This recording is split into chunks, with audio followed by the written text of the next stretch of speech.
देवाय। हरे कृष्णा, सबको नए साल की शुभकामनाएं। और स्टार्ट करते हैं प्रेयर के साथ में। वांछा कल्पतरूपक्ष कृपा सिंधुभ्य एव च पतितनाम पावनेभ्यो वैष्णवेभ्यो नमो नमः। आज का हम लोग का चैप्टर का जो नंबर है वो है 8.15, 15वां अध्याय है, जिसका शीर्षक है राजा बलि की स्वर्ग पर विजय। उससे पहले एक छोटा सा रिकेप ले लेते। लास्ट वीक में जो हमने पढ़ा था 2 लाइनों में, हमने जैसे पढ़ा था समुद्र मंथन के बारे में, और किस तरीके से भगवान ने मन को मोहने वाली मोहनी का रूप लेकर के दानवों का ध्यान जो है वो आकर्षित किया था और अमृत को सुरक्षित रखा। और उसके बाद राहु केतु दानव के बारे में पढ़ा। उनके एक दानव थे, उनके शरीर के 2 भाग हुए, ये पढ़ा। फिर देव और असुर यानी देवासुर संग्राम के बारे में पढ़ा, जो क्षीर सागर के तट पर हुआ था। फिर भगवान ने पीतांबर रूप धारण करके गरुड़ पर सवार होकर उनका प्रकट होना पड़ा।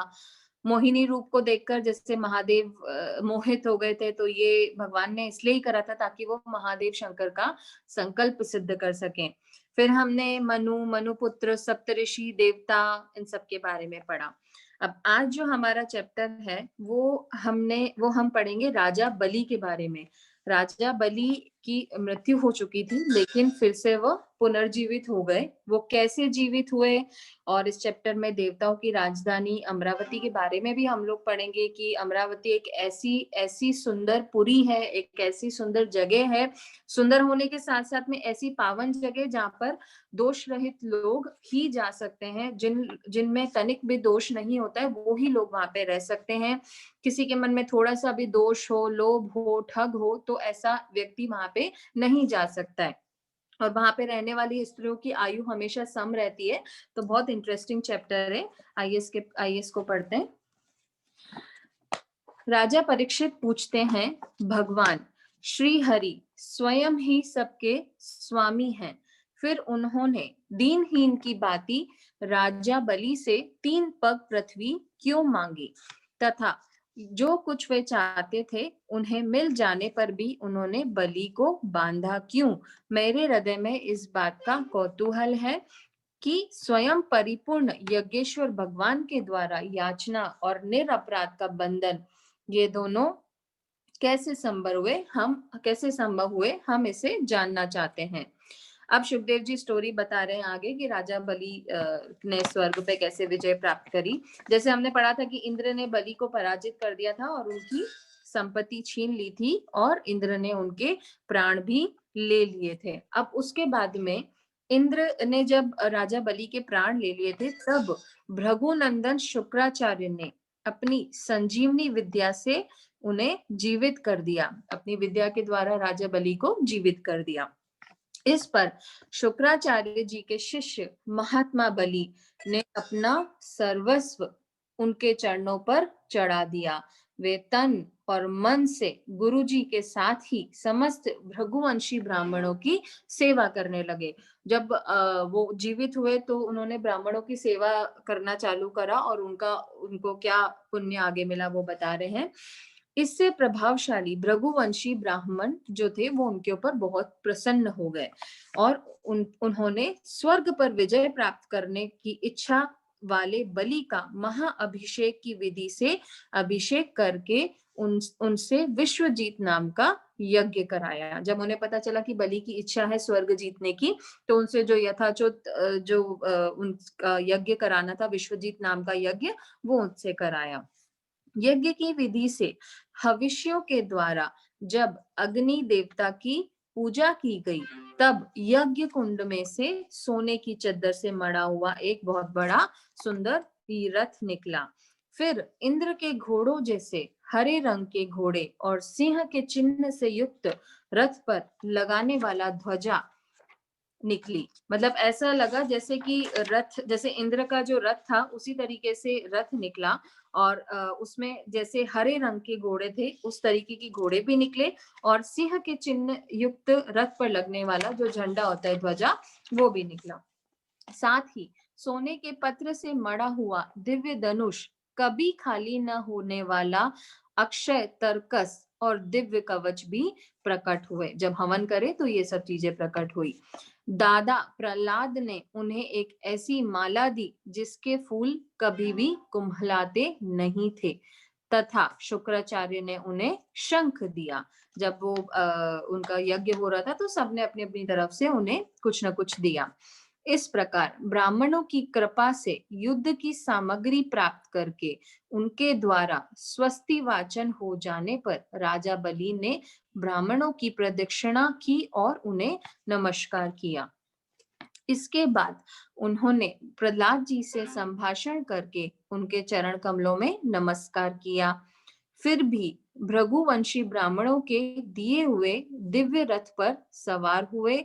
जब महारथी राजा बलि ने कवच धारण करके धनुष, तलवार, तरकस सारे शस्त्र ग्रहण किए और दादा की दी हुई सुंदर माला धारण की, तब उनकी बड़ी शोभा हुई। मतलब पूरी उन्होंने अपने आप को रेडी कर लिया स्वर्ग को जीतने के लिए।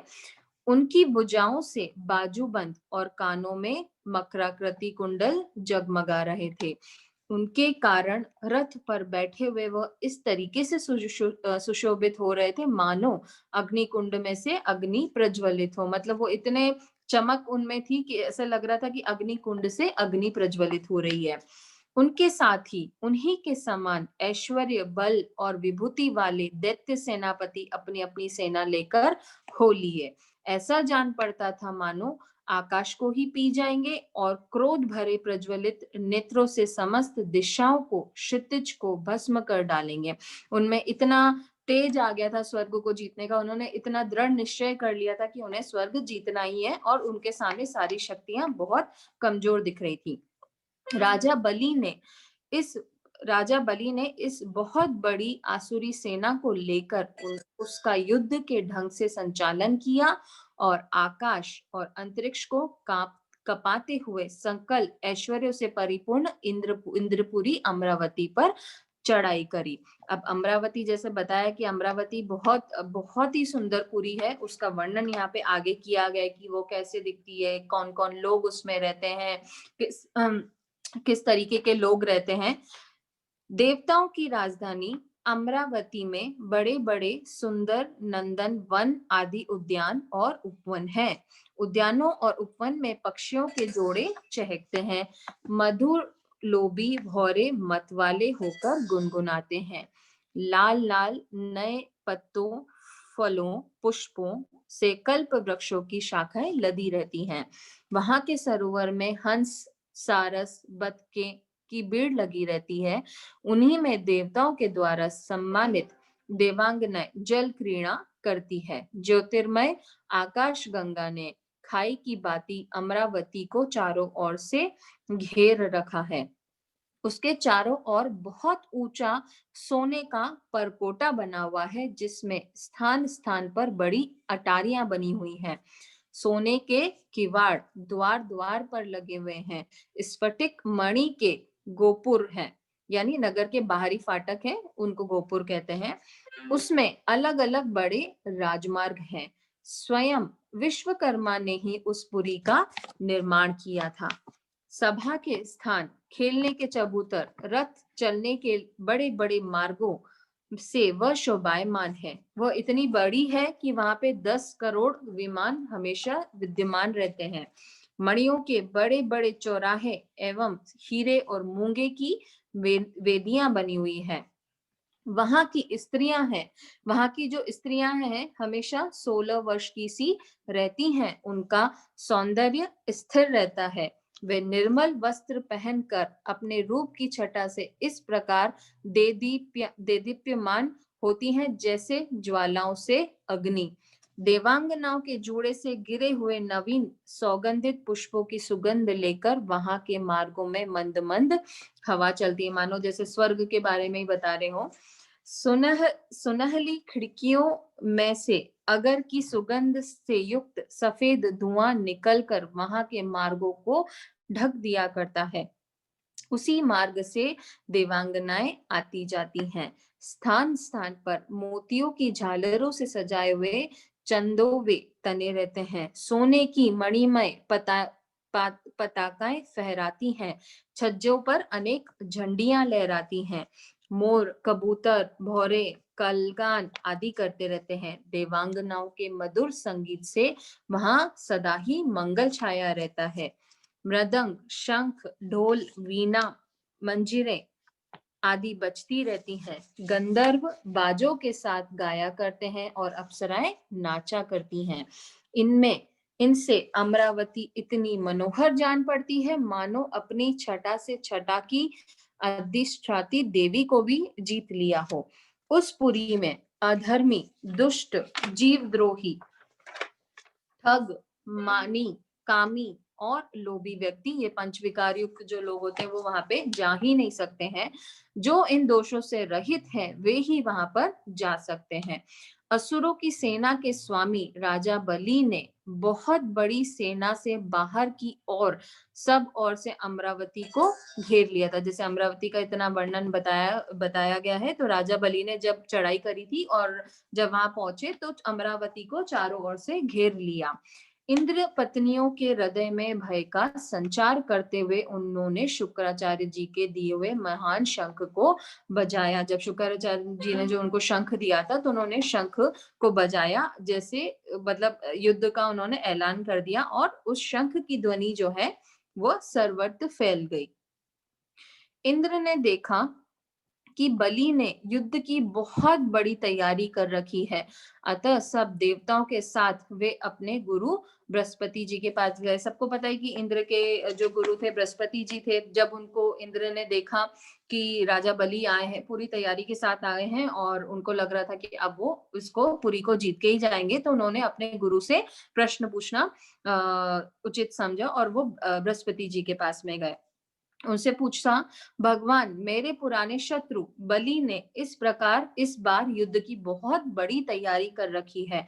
मुझे ऐसा जान पड़ता है कि हम लोग उनका सामना नहीं कर पाएंगे।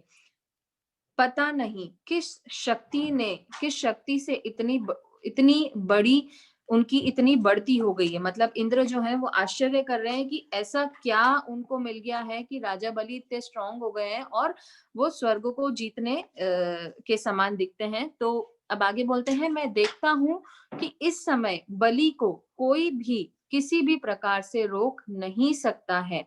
वे प्रलय की आग के समान आगे बढ़ गए हैं और जान पड़ता है मुख से इस विश्व को पी जाएंगे, जीभ से सारी चारों दसों दिशाओं को चाट जाएंगे और नेत्रों की ज्वाला से दिशाओं को भस्म कर देंगे। आप कृपा करके मुझे बतलाइए कि मेरे शत्रु की इतनी बढ़ती, जिसे किसी भी प्रकार दबाया नहीं जा सकता, उसका क्या कारण है। इसके शरीर, मन और इंद्रियों में इतना बल और इतना तेज कहाँ से आ गया है कि उसने इतनी बड़ी तैयारी करके चढ़ाई की है। अब इंद्र को तो ये सब नहीं पता था कि वो जीवित हुए और उन्होंने ब्राह्मणों की रक्षा करी, ब्राह्मणों की सेवा करी और सेवा करने का ये फल इतना उनको मिला कि वो इतने बलशाली हो गए कि स्वर्ग जीतने के लिए आए हैं। अब बृहस्पति जी तो गुरु थे, उनको सब पता ही था क्या हुआ है। तो बृहस्पति आगे इंद्र जो है इंद्रदेव की क्वेश्चन का जवाब देते हैं। देवगुरु बृहस्पति जी ने कहा, इंद्र, मैं तुम्हारे शत्रु बलि की उन्नति का कारण जानता हूँ। ब्रह्मवादी भृगुवंशियों ने अपने शिष्य बलि को महान तेज देकर शक्तियों का खजाना बना लिया। सर्वशक्तिमान भगवान को छोड़कर तुम या तुम्हारे जैसा कोई भी बलि के सामने उसी प्रकार नहीं ठहर सकता जैसे काल के सामने प्राणी। अगर प्राणी के सामने काल आ जाए तो उसको रोकने की क्षमता इंसान के बस में नहीं रहती है। तो उसी वही सिचुएशन बलि की थी। वह इतने प्रभावशाली थे कि उनको भगवान के अलावा कोई और रोक ही नहीं सकता था। अब यहाँ पे जो जरूरत थी बलि का सामना करने के लिए, जैसे कहते हैं ना गुरु हमेशा सही सलाह देते हैं, तो हमेशा जीत के लिए लड़ाई का रास्ता अपनाएं ये जरूरी नहीं है। तो जो बृहस्पति जी थे उन्होंने इंद्र को एक बहुत अच्छा सा उपाय बताया। वो आगे बताते क्या बताया उन्होंने, इसलिए तुम लोग स्वर्ग को छोड़कर कहीं छिप जाओ और उस समय की प्रतीक्षा करो जब तुम्हारे शत्रु का भाग्य चक्र पता था कि लड़ाई अगर करेंगे भी तो बलि इतने बलवान हो चुके हैं कि उनके सामने कोई टिक नहीं पाएगा। तो उन्होंने बोला इंद्र को कि आप अपने शत्रु के भाग्य चक्र पलटने का, समय पलटने का इंतजार करिए। इस समय ब्राह्मणों के तेज से बलि की उत्तरोत्तर वृद्धि हो रही थी। उसकी शक्ति बहुत ही बढ़ गई थी। जब यह उन्हीं ब्राह्मणों का तिरस्कार करेगा, तब उससे अपने परिवार परिकर के साथ ही नष्ट हो जाएगा। तो बृहस्पति जी ने बताया कि ये जो बलि है उन ब्राह्मणों का तिरस्कार अगर जब करेगा, तब वह अपने परिवार के साथ स्वयं ही नष्ट हो जाएगा। आप उस समय का वेट करिए। बृहस्पति जी देवताओं के समस्त स्वार्थ और परमार्थ के ज्ञाता थे। उन्होंने जब इस प्रकार देवताओं को सलाह दी, तब समस्त जब इस प्रकार देवताओं को सलाह दी, तब वे स्वेच्छा अनुसार रूप धारण करके स्वर्ग को छोड़कर चले गए। देवताओं के छिप जाने पर विरोचानंदन बलि ने अमरावतीपुरी पर अपना अधिकार कर लिया और तीनों लोकों को जीत लिया। जब बलि विश्व विजयी हो गए, तब शिष्य प्रेमी भृगुवंशियों ने अपने अनुगत शिष्य से 100 अश्वमेध यज्ञ करवाए। उन यज्ञों के प्रभाव से बलि की कीर्ति कौमुदी तीनों लोकों के बाहर भी 10 दिशाओं में फैल गई और वे नक्षत्रों के राजा चंद्रमा के समान शोभायमान हुए।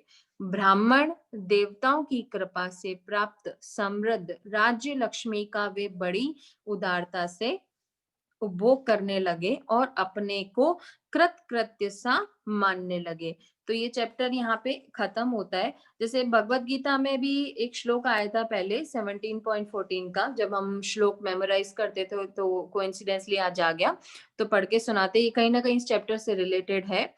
देव द्विज गुरु प्राग्ञ पूजनम शोचम आर्जवम ब्रह्मचर्य ब्रह्मचर्यम अहिंसा च शारीरम तप उच्यते। परमेश्वर ब्राह्मणों, गुरु, माता पिता जैसे गुरुजन की पूजा करना तथा पवित्रता, सरलता, ब्रह्मचर्य और अहिंसा ही शारीरिक तपस्या है। ब्राह्मणों, गुरु, माता पिता की पूजा का जिस तरीके से बलि को फल मिला कि उन्होंने स्वर्ग भी जीत लिया, तो हमारे सामने तो साक्षात गुरु हैं। कलयुग में तो गुरु ही है हमारे सामने, तो हमेशा उनकी सेवा में तत्पर रहना चाहिए। जैसे राजा बलि ने स्वर्ग जीत लिया, एटलीस्ट हम लोग मोक्ष के मार्ग पर तो चलेंगे। तो थैंक यू सो मच। ये अध्याय यहाँ पे समाप्त होता है। थैंक यू गुरु जी, आप ले लीजिए।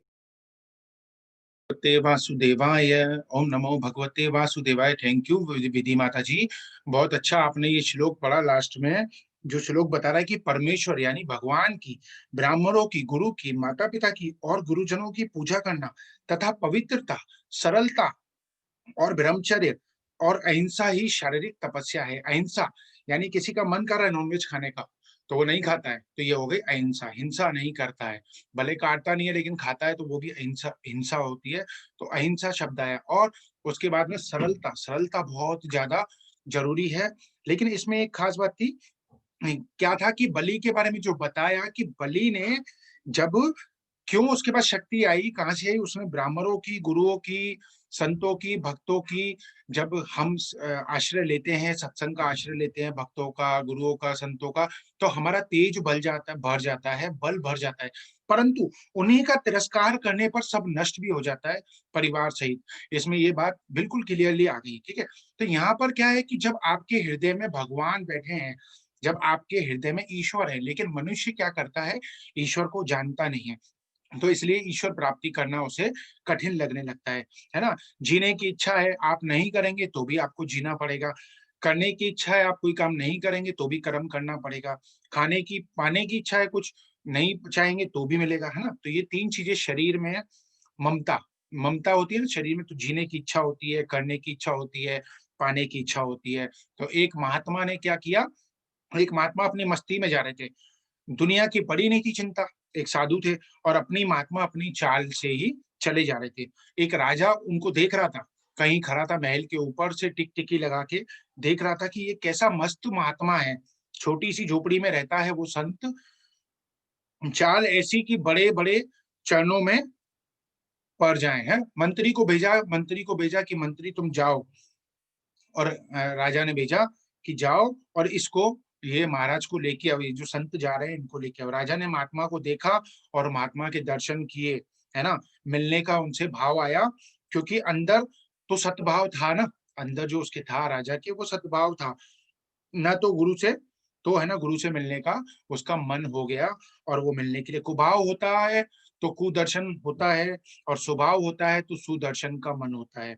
मन पवित्र है तो महात्मा क्या, कुत्ते में भी भगवान दिखते हैं, जैसे नामदेव को दिखे थे, गधे में भी भगवान दिखे थे, किसको, एकनाथ को, है ना। जब मन पवित्र होता है, तो मन अपवित्र है तो कृष्ण में भी दोष दिखते हैं, मन अपवित्र है तो गुरु में भी दोष दिखते हैं। तुकाराम में तुकाराम में, महावीर में भी लोगों को दोष दिखे, गुरु नानक में भी लोगों को दोष दिखे, तो है ना, जब मन अपवित्र है तो सब में दोष दिखते हैं। तो सज्जन लोगों को कुत्ते में भी भगवान दिखता है, और दुष्टों को महात्मा में भी, साधुओं में भी दोष दिखता है। महात्मा आए, बोलो राजन क्या बात है, राजा ने बुलाया तो बोले हे राजन बोलो क्या बात है। राजा बोला महाराज मैंने सोचा था शादी करूंगा, बच्चे करूंगा, राज करूंगा, सब कर करके मैंने तो अपनी उम्र ही बर्बाद कर दी।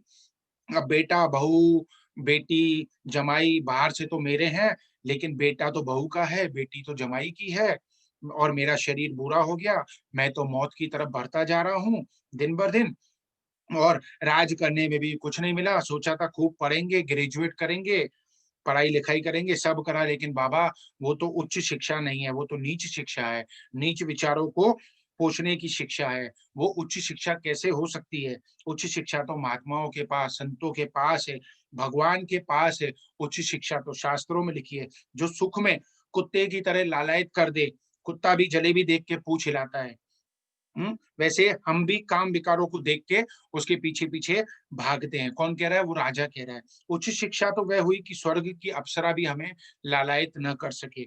आप तो आनंद में है, कुछ भी नहीं है, फिर भी बाबा हमारे पास तो कोलेस्ट्रॉल है, बीपी है, शुगर है, सब है, पर आपके पास तो कुछ भी नहीं है।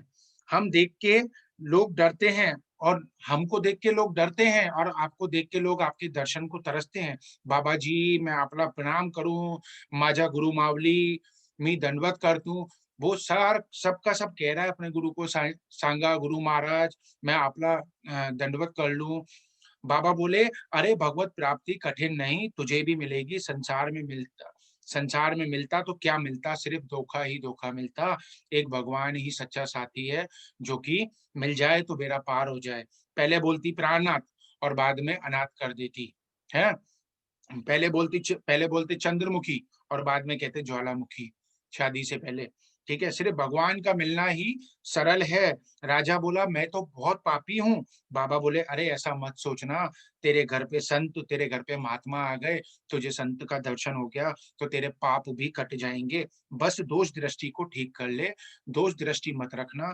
क्योंकि सबसे बुरी चीज है ना, हर संत, हर गुरु एक ही चीज समझाता है, केवल यहाँ पर हमारे सत्संग में नहीं, आप जहां भी जाएंगे वहां पे आपको पहले यही चीज सिखाई जाएगी कि दोष दृष्टि मत करो। दोष दृष्टि करते आपका सारा पुण्य जीरो हो जाता है, इसलिए दोष दृष्टि से बचना चाहिए। भगवान हमको नहीं मिल सकते, हम गृहस्थी हैं, ये गलत बात है। भगवान सर्वव्यापक है, तो हमको छोड़ के अलग से कैसे रह सकते हैं क्या? भगवान तो कहते हैं ना सब जगह पर है, तो गृहस्थी को कैसे नहीं मिल सकते? गृहस्थी को भी मिल सकते हैं। राजा बोला बाबा सर्वव्यापक है तो मिलेंगे क्यों नहीं?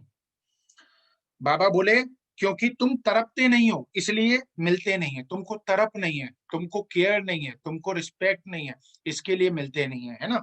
बाबा बोले राजा एक बात बताओ, मैं तुमसे मिलना चाहता तो क्या मैं तुमसे मिल सकता था? अगर राजा से वो संत फकीर मिलना चाहता तो क्या मिल सकता था? नहीं। पर राजा ने मिलना चाहा तो वो बाबा उसके साथ में खड़ा है। तो क्या देर लगी? जब तू मुझसे मिलना चाहा तो राजा मेरे पास, मेरे से क्यों मिला?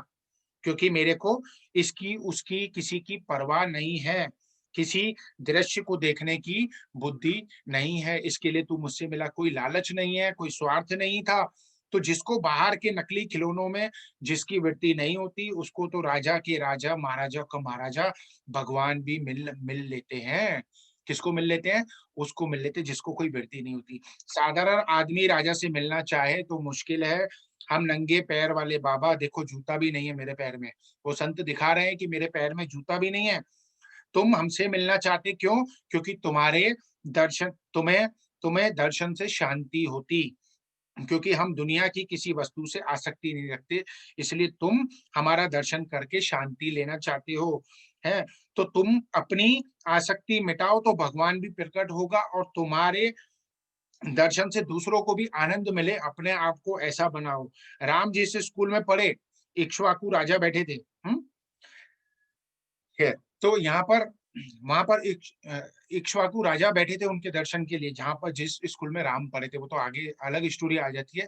लेकिन यहाँ पर कहने का मतलब ये है कि आप अपने आप को इतना बनाओ, आपके अंदर वो तड़प होनी चाहिए, वो लगन हो जाए तो भगवान तुरंत आपके सामने प्रकट हो जाए, इसमें ज़रा-सी भी देर नहीं लग जाए। लेकिन वो तड़प नहीं है, वो तड़प हो कि हाँ, नहीं मुझे सत्संग अटेंड करना है। जैसे किसी को सत्संग नहीं मिला, जैसे कल शाम को सत्संग नहीं था, तो उसने अपना नियम बना ले कि नहीं मेरा तो सत्संग होता है फ्राइडे को भी, आज शाम को नहीं है तो मैं बैठ जाऊँ। कुछ भी हो जाए 8 से 9 हो जाए, खोलूँ फेसबुक पे इतना पुराना रिकॉर्ड सत्संग पड़ा हुआ है, बैठ के उठा के चला के सुनूँ, न कि अपने समय को व्यर्थ करूँ। चल ठीक है आज राम रमेती की बैठ के 10 माला कर लेती हूँ, हैं? अपने नियम में पक्का होना चाहिए, तभी तो आप तरक्की करोगे। रोकोगे नहीं, नया साल आया है, नया साल आया तो क्या करना है, नए साल में पुराने साल में जो बीत गया, बीत गया। लेकिन नए साल में क्या किया पुराने साल में?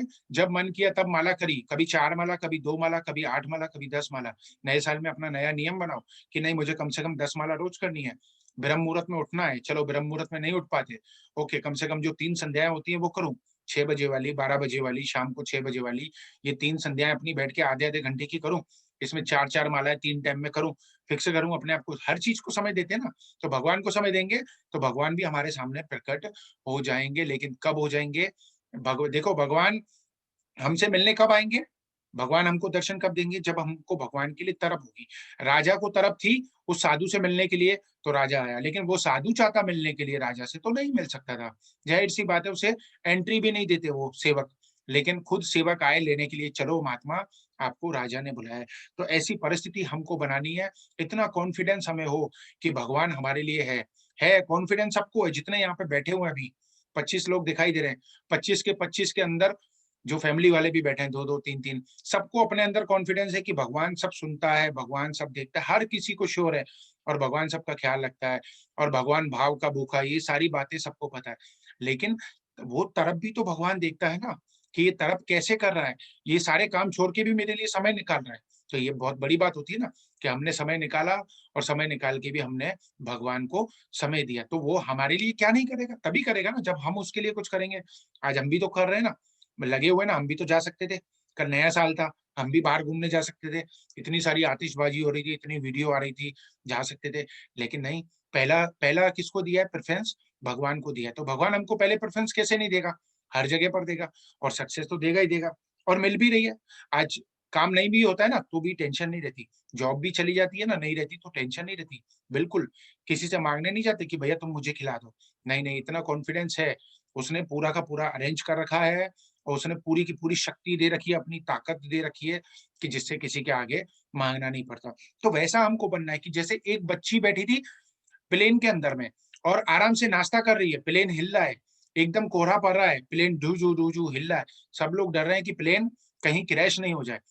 बच्ची बैठ के नाश्ता कर रही है, लोग कह रहे हैं, "भाई, तू कैसी बच्ची है, तू बैठ के नाश्ता कर रही है, तुझे डर नहीं है?" बोली, "नहीं, मुझे डर नहीं है।" बोली, "क्यों?"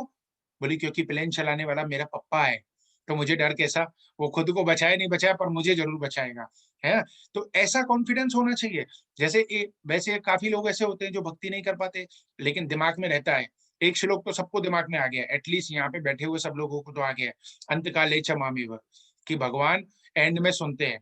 अंत में भी नाम लिया तो भगवान पार करा देते हैं। तो एक भक्त था, वो क्या करता है, माला लेता है, पापी था, वो क्या करता है प्लेन में बैठा हुआ है और भगवान का नाम जप कर रहा है। प्लेन गिरने वाला है, क्रैश होने वाला है, उसको डर नहीं है, बाकी सब डर रहे हैं और वो जप कर रहा है। हरे कृष्णा, कृष्णा कृष्णा, हरे हरे, हरे राम, राम राम, हरे हरे, राम रमिति, रमे रामे मनोरमे, सहस्त्र नाम ततुल्यम राम नाम वरानने। जोर-जोर से चिल्ला के बोले, लोगों ने कहा, "अरे तू पागल हो गया है? यहाँ पे प्लेन क्रैश होने वाला है, हम लोग नए-नए आइडियाज़ ढूँढ रहे हैं, कैसे भागें, क्या करें?" वो कहता है, "यार टेंशन मत ले, प्लेन क्रैश नहीं होगा, क्योंकि भगवान अंत काल में नाम लेने वाले को सीधा अपना धाम देते हैं। तो मैं तो पापी हूँ, तो मेरे पाप बहुत है और मैं नाम ले रहा हूँ तो इसलिए प्लेन क्रैश नहीं होगा।" तो ऐसी-ऐसी युक्तियाँ हैं भक्ति में आगे बढ़ने के लिए, अपने आप को एंगेज रखने के लिए। तो हमें अपने आप को क्या करना है, टोटली सरेंडर रखना है, एंगेज रखना है। एटलीस्ट हमारा नियम हो, दूसरा नियम नहीं हो, 2 नियम तो हो कम से कम। एक माला जप का दूसरा सत्संग सुनने को, ताकि ये हमको मिले कुछ ना कुछ नई बात रोज सीखने को मिलती है। आज राजा बलि की सीखने को मिली कि राजा बलि को इतनी शक्ति कहाँ से आई, है ना? तो कोई बुराई नहीं है। आओ अपना शांति से आओ। जैसे जो लोग नीचे बैठे हुए अभी 1, 2, 3, 4, 5, 6, 7, 8, 9, 9 लोगों के अभी कैमरे बंद है नीचे, तो कोई बात नहीं, बंद पड़े रहे। एटलीस्ट फिर भी आप सुनो, किचन में काफ़ी लोग ऐसे होते हैं, जानवी माता जी थी अभी किचन में थी, खाना बनाते में कर रही थी, ये बाकी लोग कुछ लोग खाना बनाते में करते हैं, चालू रखते थे। एटलीस्ट अपना सत्संग का नियम होना चाहिए, दूसरा माला जप का नियम, कि 2021 को तो हम ये नियम ले लें, कम से कम इस साल में, पहले से पहले जो 19-20 किया, अब तो साल भी 2021 आ गया, तो अब कम से कम 21 तो करें पहले से, अच्छा तो करें, है ना? तो ऐसा लक्ष्य बनाना चाहिए। तो खैर इसके बाद आगे बढ़ते हैं भजन की तरफ।